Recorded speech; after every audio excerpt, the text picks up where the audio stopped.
হয় আমি বরিশালের ফ্যামিলি চিনি, বরিশালের, আমাকে চিনাইতে হবে না, নাম বলবো না, আমি গৌরনদীর ফ্যামিলি চিনি, গৌরনদী আমেরিকাতে আছে চিনি, আমি গৌরনদীর ফ্যামিলি চিনি।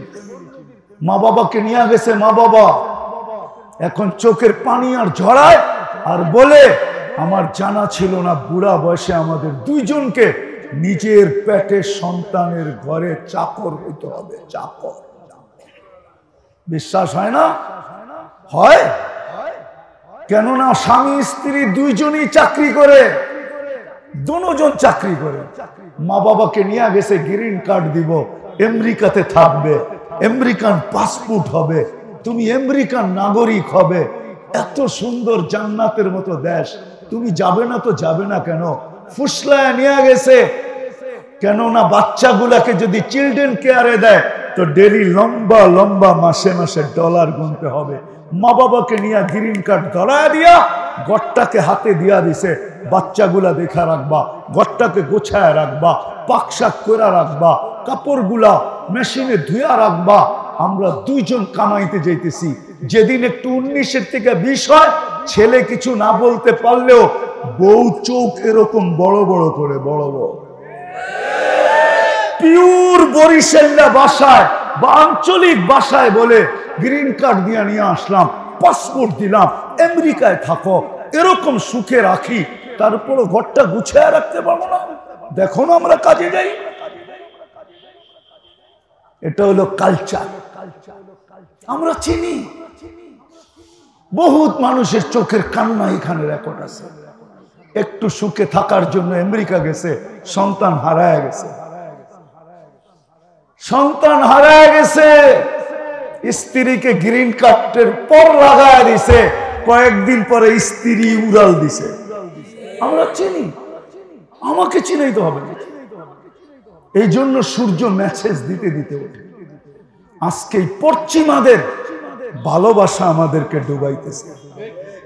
এই জন্য আমরা নির্যাতিত, এই জন্য আমরা নিষ্পেষিত, এই জন্য আমরা লাঞ্ছিত, এই জন্য আমরা বঞ্চিত, এই জন্য আমরা অবহেলিত, এই জন্য আমরা দীক্ষিত, এই জন্য আমরা নিষ্পেষিত। দ্বিতীয় আরেকটা হলো, দ্বিতীয় আল্লাহর ভালোবাসা এখানে নাই, রসুলের ভালোবাসা নাই। যদি আল্লাহর ভালোবাসা থাকতো, আমি পুরো গৌরনদীতে হাতে পায়ে হাত রেখা বলতেছি এই যুবকদেরকে, একজনও এখানে নাই। অথচ ঈদের চুল কাটার 7 দিন আগ থেকে ইন্টারনেটে চুলের ডিজাইন দেখতে থাকে, চুলের ডিজাইন। 7 দিন পরে যে ডিজাইন পছন্দ হয় ওটাকে স্ক্রিনশট দেয়, তারপরে সেলুনে নিয়ে যায়, বলে এই ডিজাইন তোমার দোকানের ডিজাইন চলবে না। আজ পর্যন্ত একজন যুবক নাই যে সেলুনে যায় কোনোদিন বলছে যে আজকে নিয়াত করে আসছি আমার নবীর আদর্শ মতো আমাকে চুলটা কেটে দিবে। তুমি যদি আদর্শ মতো না চিনো তাইলে আমি ফোন নাম্বার নিয়ে আসছি হুজুরের, হুজুরকে ফোন করে জিজ্ঞাসা করো আমার নবীজির আদর্শ মতো চুল কাটা কিরকম, আমি ওরকম কাটতে চাই। যদি প্রশ্ন করে কেন, বলে আজকে দেখা হোক আর না হোক, কিয়ামতের দিন তো দেখা হবে, যখন দেখা হবে তো আমি পাশে যারা হাত পাতার সুযোগ পাবো। বলে সেটা আবার কি? বলে আমি যে হাত পাতবো জীবনভর আপনার আদর্শ মতো চলতে পারি না, শুধু একবার আপনার আদর্শ মতো চুল কাটছি, শুনছি আপনার দয়ার ভান্ডার, শুনছি আপনার দয়ার কিনারাবিহীন সমুদ্র, আমি একবার কাটছি, আমারে কি দিবেন দেন না। এক যুবকও তো এখানে নেই।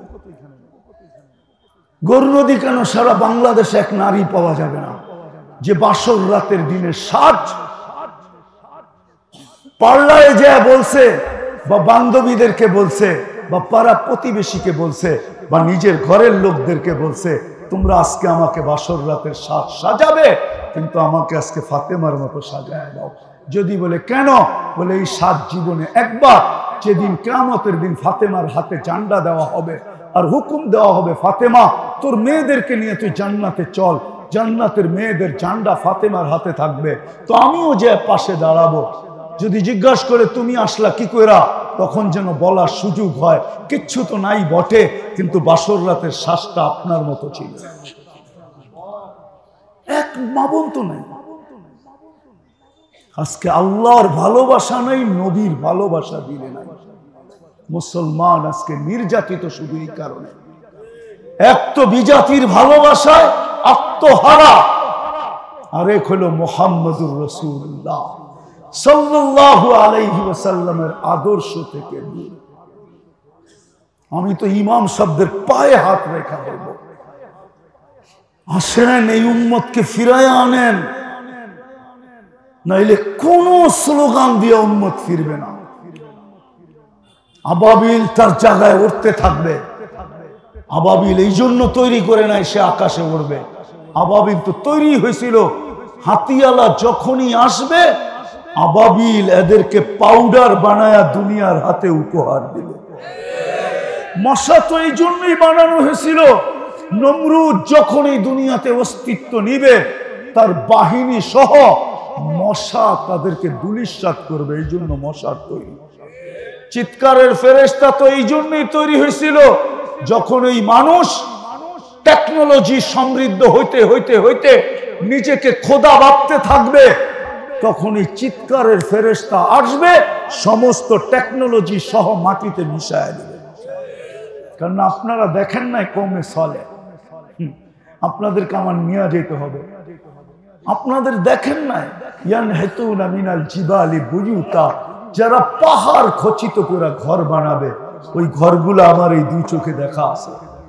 ওই গ্রামটা আমি পাড়ায় আসছি, ওই শহরটা আমার চোখের সামনে এখনো ভাসে, যাদেরকে চিৎকারের ফেরেশতা ধ্বংস করছে। কমে আদের মাথার খুলি আপনি দেখেন নাই। চেয়ারম্যান সাহেব তো 6 ফিট হবে না মনে হয়। 6 ফিটের মানুষও যদি একটা এইদিকে দাঁড়ায় একটা ওইদিকে দাঁড়ায়, মাথার খুলির উপর দিয়ে একজন আরেকজনকে পরিপূর্ণ দেখবে না। এখনো রাখা আছে, আমার এই দুই চোখে দেখা আছে। আপনারা অ্যাড্রেস নেন, যে আমার মতো ঘুরা দেখা আসেন, তাইলে বুঝে আসবে। কমে 120 ফিট লম্বা বাতাসের ফেরেশতা বানাইছিলেন, যেই দুনিয়াতে আল্লাহ আল্লাহ রসুলের বিরুদ্ধে সুপার পাওয়ার বলে দাঁড়াবে, বাতাসের ফেরেশতা ঝটকায় কাআযাজি নাখলিন খাবিয়া, খেজুর গাছের মতো লম্বা করে রেখা দিবে। আল্লাহ এই জন্য বানায় না যারা নাকে তেল দিয়ে ঘুমাবে, কিন্তু কাজে আসে না কেন? বললাম না, দুটেই কারণ। এখানে আল্লাহর ভালোবাসা নেই, রসুলের ভালোবাসা নেই। এইখানে বিজাতির ভালোবাসা ঘর করে ফেলছে। আজকে আসেন তওবা করুন। আজকেও যদি উম্মত তওবা করতে পারে, আমার বিশ্বাস, আজকেও যদি উম্মত তওবা করে, কোরআন এটাই বলে লিউযিকাহুম বাদাল্লাযী আমিলু লাআল্লাহুম ইয়ারজিউন। আল্লাহ বলে আজকে যদি ইউটার্ন নিতে পারো, আজকে যদি তোমরা তওবা করতে পারো, তো তোমাদের হাত কালো করব না। কিভাবে করবো এটা আমি জানি, কিভাবে করবো আমি। কি তওবা করতে রাজি? কে কে রাজি দেখি? তাইলে বলেন যে আল্লাহ তওবা করলাম বিজাতির এশক থেকে। জানি না যুবক করতেছে কি করতেছে না। তওবা নামান আল্লাহর কাছে তওবা প্রিয়।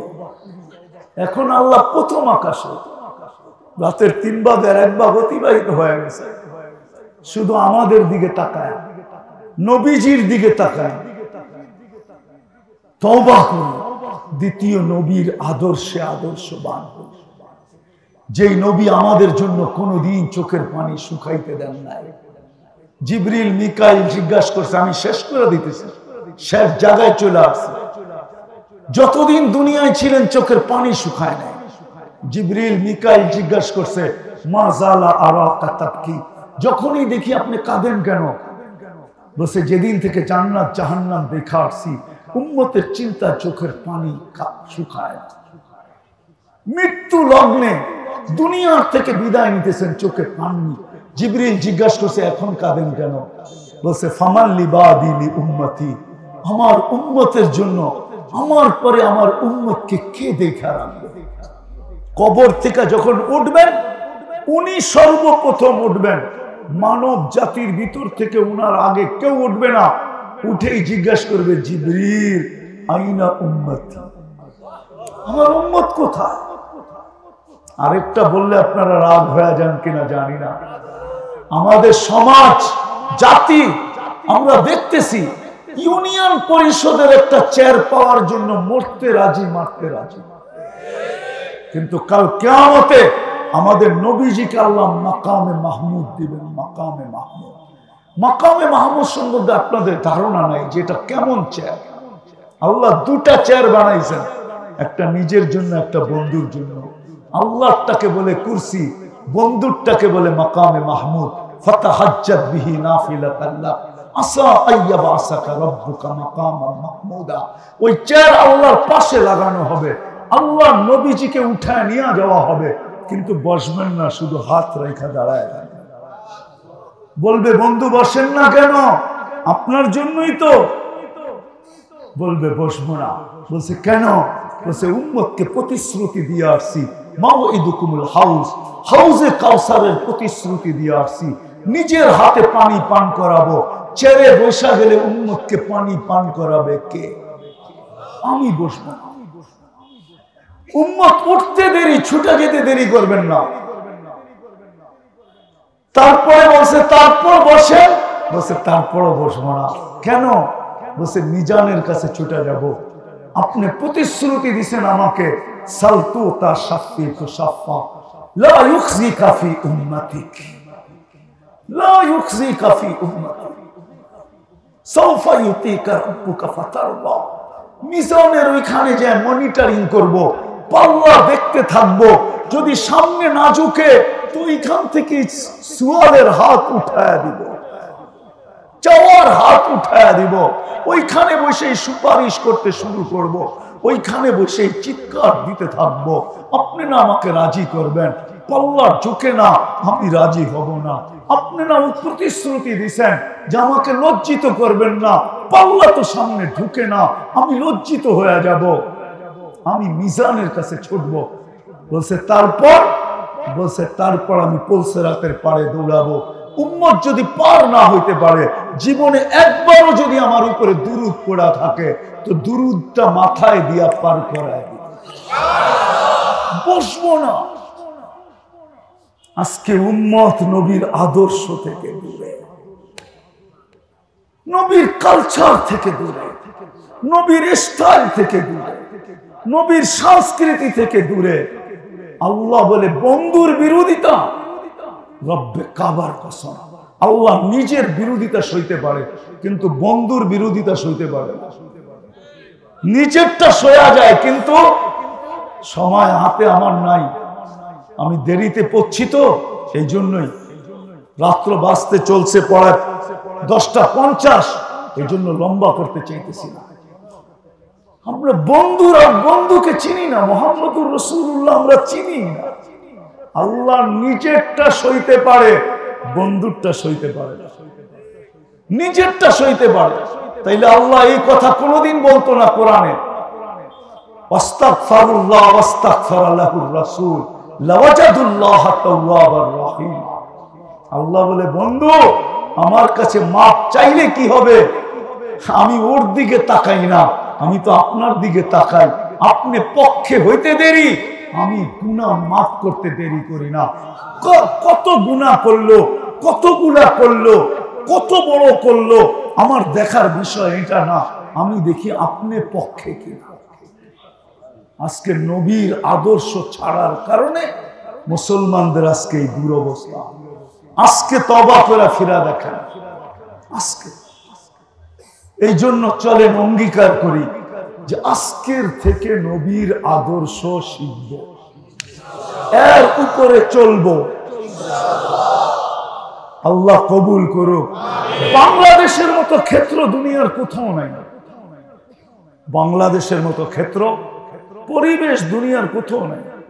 আমি ঘুরা বলতেছি, বাংলাদেশের মতো পরিবেশ দুনিয়ার কোথাও নাই, বাংলাদেশের মানুষের মতো মানুষ দুনিয়ার কোথাও নাই, এই দেশটার মতোই দেশ কোথাও নাই। মক্কা মদিনা বাইতুল মুকাদ্দাস ভিন্ন কথা, কিন্তু এই দেশের তুলনা হয় না। এই জন্য আমি একটা কথা সবসময় বলি, বাংলাদেশ নড়ে চড়ে পড়ে না, নড়ে চড়ে, নড়ে চড়ে, মনে হয় বোঝেন না। শতবার ভূমিকম্প আসছে বাংলাদেশের এই 43, 44, 54 বৎসরের ভিতরে আজ পর্যন্ত কোনো বিপর্যয় হয় না। আমার বিশ্বাস কোনোদিন হবেও না, হবে না। 2 দিন আগেই তো 7 নম্বর পর্যন্ত উঠছে, ঠিক না? কি হয়েছে না? 7 নম্বর পর্যন্ত কোনো বিপর্যয় হয়েছে?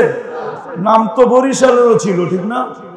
বরিশালেরও তো জানেই না ওটা কোন দিক দিয়ে গেছে, ঠিক না? জানেন? এটাও তো জানে না, ঠিক না? এর আগেও তো মুখা আসছিল, মুখা মুখা মুখা মুখা আসছিল না? কোনো বিপর্যয় হয়েছে? কোনো বিপর্যয় হয়নি। বাংলাদেশের জমি 7.8 ভূমিকম্প দেখছে। আমি তর্ক বিতর্ক করতেছি না, কিন্তু আমার মনে হয় বাংলাদেশের বিল্ডিং এর ভিতরে থাকুক আর না থাকুক, ভূমিকম্প সওয়ার ক্ষমতা থাকুক আর না থাকুক, আমার বিশ্বাস বাংলাদেশের জমিনের ভিতরে 9 নম্বর ভূমিকম্প সওয়ারও ক্ষমতা আছে, আমার বিশ্বাস। কারণ এই দুনিয়া আপনারা মিডিয়া দেখতেছেন, আমি ঘুরা দেখছি বাংলাদেশকে, তুলনা করে দেখছি। এই দেশের মানুষের মতো মানুষ নাই, পরিবেশের মতো পরিবেশ নাই। আলহামদুলিল্লাহ, সুম্মা আলহামদুলিল্লাহ। এই দেশের মতো মসজিদের পরিবেশ দুনিয়ার কোথাও নেই। মাদ্রাসা মক্তবের পরিবেশ দুনিয়ার কোথাও নাই। আলেম ওলামাদের পরিবেশ দুনিয়ার কোথাও নাই। আপনি বাংলাদেশের 100 বৎসরের ইতিহাস জানেন, আমি 1400 বৎসরের ইতিহাস জানি। বাংলাদেশে যুদ্ধে ইসলাম আসে নাই। বাংলাদেশে যখন ইসলাম আসছে তখন আল্লাহর রাসূল হিজরত করেন নাই, মক্কাতে স্টিল নাও। তখনও মক্কায় তখন 4 সাহাবী বাংলাদেশে আসছে, আবু ওয়াক্কাস, ওহাব ইবনে মালিক, কাসেব ইবনে হুযায়ফা, উরওয়া ইবনে সাসা। 2 জন এখান থেকে চীনে গেছেন, 2 জনের কবর এখনো বাংলাদেশের মাটির নিচে আছে। প্রথম রেওয়ায়েত এটা তারিখী, দ্বিতীয় হলো ওমর রাদিয়াল্লাহু তাআলা আনহুর জামানায় বাংলাদেশে ইসলাম আছে। ওনার শাসন আমলে বাংলাদেশের ইতিহাস অনেক পুরাতন। এই দেশের মতো পরিবেশ নাই দুনিয়ার কোথাও। এত আলেম ওলামা আল্লাহওয়ালা দুনিয়ার কোথাও নাই। এই জন্য বলতেছি পরিবেশ আছে বিদায় এই ইমামদের কাছ থেকে, হক্কানি আলেমদের কাছ থেকে, আল্লাহওয়ালাদের কাছ থেকে নবীর আদর্শ শিখি। এখনো ফিরে আসে, এখনো ফিরে আসে, সুযোগ আছে। যদি ফিরা চাই তাহলে এখনো ফিরে আসে। হক্কানি আলেমদের থেকে শিখেন, আল্লাহওয়ালাদের থেকে শিখেন। বরিশালের মানুষ, বাংলাদেশে অভাব নাই হক্কানি আলেম, আল্লাহওয়ালা। আমি এইখানে এই গোর নদীতেও 2 জনকে চিনি যিনারা বড় আল্লাহওয়ালা। যদিও গোর নদীর মানুষ চিনি কিনা আমি জানি না। ছুপানো রত্ন, হীরা কই তৈরি হয় জানেন? হীরা কিসের ভিতরে লুকায় থাকে জানেন? কার্বনের ভিতরে। কয়লা মানি কার্বন। কয়লার দাম কত, হীরার দাম কত? কি 10 গুণ বেশি হইব? কয়লার কেজি কত? আচ্ছা, হীরার কেজি নিলে 100 কোটি টাকা হবে। 1 কেজি ওজনের হীরা দুনিয়াতে নাই, একটাই আছে কোহিনূর। এটাও 1 কেজি না। ওইটা দেখেই মুসলমান বাদশাহ বলছিল কোহিনূর, আমরা বলি কোহিনূর। এটা কোহিনূর না, এটা কোহিনূর, আলোর পাহাড়। ওটাও 1 কেজি না। এই গোর নদীতে আল্লাহওয়ালা আছে লুকানো। গোর নদীর মানুষ চিনে না, এই জন্য এদের কাছ থেকে শিখি। শিখবেন? হ্যাঁ না? মনে হয় সবাই রাজি? হ্যাঁ, যে এদের কাছ থেকে নবীর আদর্শ শিখব। আর সর্বশেষ আল্লাহ রসুলের সবচেয়ে বড় আদর্শ দুনিয়াতে আসতে দেরি, সেজদা করতে দেরি করেন না, ওইদিকে গেলে হারায় যাবে। সেজদা করতে দেরি করেন নাই, মাত্র মার পেটের থেকে বাহির হয়ে চাদরে রাখছেন, সেজদা করতে দেরি করেন না, লম্বা সেজদা। মেসেজ দিছেন আমাদেরকে, যাওয়ার সময় চিৎকার দিছেন আসসালা আসসালা। এই জন্য পায়ে হাত রেখা বলবো, আসেন আজকের থেকে আমার আওয়াজ যতটুকু যায় নারীদের কাছে পৌঁছুক আর পুরুষের কাছে পৌঁছুক, যুবকের কাছে পৌঁছুক আর বৃদ্ধের কাছে পৌঁছুক। আজ থেকে অঙ্গীকার করি আর কোনোদিন নামাজ ছাড়বো। আমার বিশ্বাস রব্বে কাবার কসম, আজকে যদি 200 কোটি মানুষ আজকের থেকে নামাজ পড়তে শুরু করে, কালকের দুনিয়ার চেহারা চেঞ্জ হয়ে যাবে। আরে মেরে দোস্ত, সত্য এইটাই, অ্যাটম বোমের পাওয়ার বড় না, মশার যতটুকু পাওয়ার আছে। অ্যাটম বোম মানুষের তৈরি, মশা আল্লাহর তৈরি। নমরুদের রাজত্ব ছিল 800 বছরে। কত? কোন অপোজিশন পার্টি ছিল না। ইতিহাস উঠান, মশা ঢুকার আগে 400 বছর, মশা ঢুকার পরে 400 বছর। দুনিয়ার ইতিহাসে একটা লংরা মশা পাওয়া যায় যাকে আল্লাহ 400 বছর বয়স দিয়েছিলেন, ওটা নমরুদের নাকে যেটা ঢুকছিল ওইটাই। 400 বছর সেজদার সাথে যে আসতো সেজদা করত, আর 400 বছর ছিল জুতার বাড়ির সাথে, যে আসতো মাথায় একটা জুতা দিয়ে বাড়ি দিত। ওই আল্লাহ এখনো জীবিত, ওই আল্লাহ আল আন কামান খান।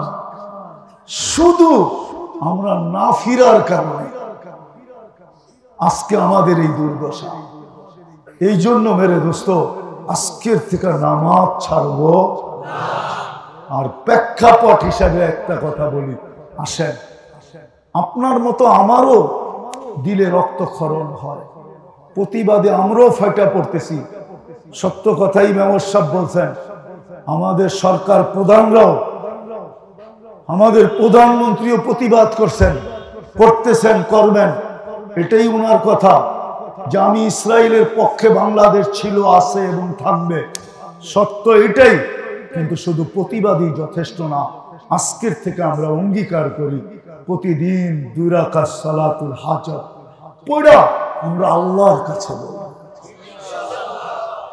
এখন তো আমরা ওয়েদারে বলতেছি, খোলা আকাশে বলতেছি, আমরা আল্লাহর কাছে 2 রাকাত পড়া বলবো। কে কে পড়বেন দেখি? অঙ্গীকার কিন্তু যে 2 রাকাত পড়া, আমার বিশ্বাস হতে পারে কারো 2 রাকাত যে আরশে হিট করবে। আরশে আল্লাহ জিজ্ঞেস করবে আরশকে, কাঁপিস কেন? দেখেন না আপনার বান্দা হিট করতেছে, দেখেন না? যদি জিজ্ঞেস করে কেন হিট করে, বলে ফিলিস্তিনের পক্ষে আপনি কোনো ব্যবস্থা নিতেছেন না, হতে পারে কারো 2 রাকাত ওই ব্যবস্থাপনা আকাশ থেকে নামায় নিয়ে আসে। আছে এরকম ব্যক্তি, আছে দুনিয়া, আমার বিশ্বাস আছে। দ্বিতীয়, আজকের থেকে আমি 1 টাকা সদকা করব। যদি আপনার মনেও না থাকে, আমি পদ্ধতি বলতেছি, আপনি 10 দিনেরটা 10 টাকা নেন, সদকা দিয়া দেন। ফিলিস্তিনের নামে 30 দিনের জন্য 30 টাকা নেন, সদকা দিয়া দেন বা আলাদা রাখেন। যাকে পাবেন তাকে দিয়া দিবেন, ডেলি 1 টাকা। আপনি ভাববেন 1 টাকা সদকায় কি হবে? আপনি জানেন না সদকার পাওয়ার। আপনি চিনেন কামানের পাওয়ার, আপনি চিনেন মিসাইলের পাওয়ার, আপনি চিনেন অ্যাটম বোমের পাওয়ার, আপনি চিনেন না সদকার পাওয়ার। সদকার পাওয়ার তো উলামারা চিনে, সদকার পাওয়ার তো আল্লাহওয়ালারা চিনে, যারা সদকা দিয়া। হায় হায় হায়, এই জন্য দিবেন তো? হ্যাঁ, কে কে দিবেন দেখি? আল্লাহ আমাদেরকে আমল করার তৌফিক দান করেন। ওমা আলাইনা ইল্লাল বালাগ।